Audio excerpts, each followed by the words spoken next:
Partia Socialiste dhe fuqia e gruas dhe vajzës shqiptare nuk janë sot rastësisht të ndërlidhura kaq shumë me njëra tjetrën.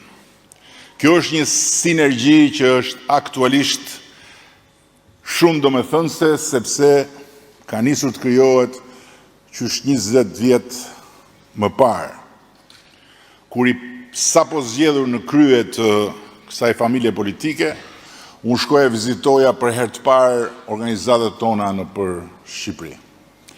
Partia atëherë ishte në një depresion nga humbja që riktheu aso kohë në krye të vendit bufin e kënetës sotme opozitare, nuk kishte asnjë grua dhe asnjë vajzë. Dhe pastaj ajo që e bënte komplet blackout dëshpërues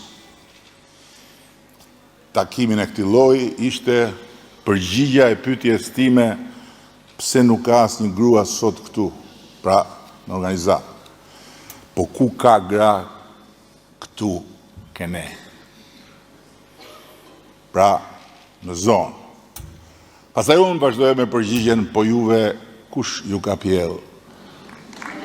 Dhe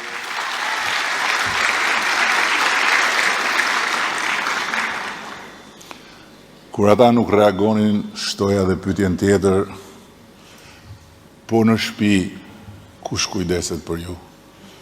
Juve vetë për veten tuaj?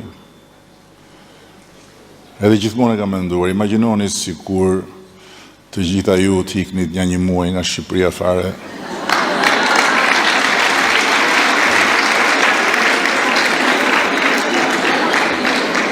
Kur të ktheheshit, ju siguroj që ky vend do ishte i mbushur me burra, me mjekra, me flok gjata, të palar rrugëve e të tjera e tjera. Dhe në ndërkohë, në atë kohë, parlamenti nxinte nga burrat si odë otomane, kurse qeveria e sapo